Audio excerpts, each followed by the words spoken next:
now we'll see the fourth layer and the last layer of sole.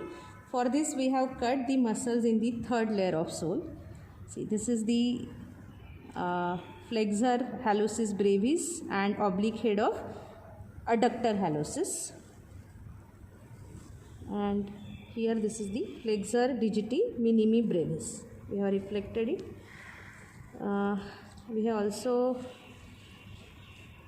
removed the lateral plantar nerve.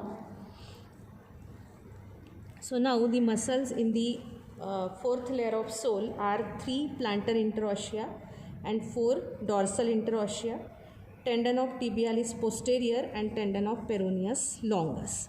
So first of all we'll see the plantar interossea. Plantar interossea, these are numbered from medial to lateral side, and these are present in second, third and fourth intermetatarsal space. So there are 3. This is the third, second, and this one is the first. So these plantar interossea muscle are unipinnate, and they takes origin from the medial surface of the corresponding metatarsal. Means the first plantar interossea takes origin from medial surface of second metatarsal, second from third metatarsal, and the third from fourth metatarsal.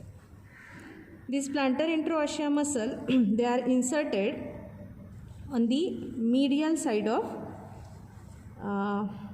third, fourth and fifth toe, because in this foot the second toe forms the axis and its movement on either side will be considered as abduction. As the plantar interossea muscle they do adduction, so these are provided only for third, fourth and fifth toe. The first, that is great toe, has its separate adductor, that is adductor hallucis muscle. So these are plantar interossea. The dorsal interossea we can see in the first intermetatarsal space, as this space doesn't have plantar interossea muscle. So here you can see this is the first dorsal interossea muscle. There are 4 dorsal interossea muscle in 4 intermetatarsal spaces. These are numbered from medial to lateral side. This one is the first dorsal interossea. The first dorsal interossea muscle, these dorsal interossea muscle they take origin from the corresponding sides of metatarsal. For example, the first takes origin from corresponding sides of first and second metatarsal, and so on. The first dorsal interossea muscle, it is inserted on the medial side of proximal phalanx of second toe. Second dorsal interossea is inserted on lateral side of proximal phalanx of second toe. So they do abduction. So the movement of second toe in either direction will be abduction. So it receives dorsal interossea muscle on either side. Then third dorsal interossea is inserted on lateral side of proximal phalanx of third toe, and the fourth on lateral side of proximal phalanx of fourth toe for abduction. The great toe and little toe they have their separate abductors in the form of abductor hallucis and abductor digiti minimi.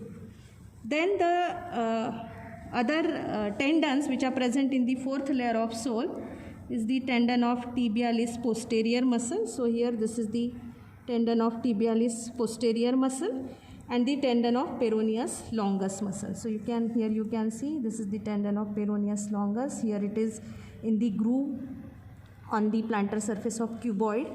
It is going here on the lateral side of base of first metatarsal. Then the lateral plantar artery. See, this is the lateral plantar artery. This is lateral plantar artery.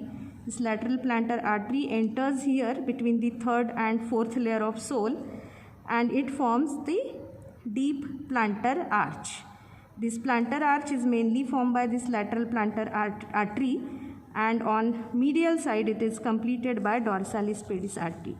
So this is the plantar arterial arch, and these are the deep metatarsal arteries arising from this plantar arch.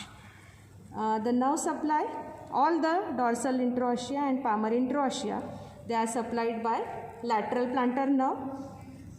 The third and fourth by superficial branch of lateral plantar nerve, and rest are by deep branch of lateral plantar nerve. So here we complete the dissection of all the 4 layers of sole.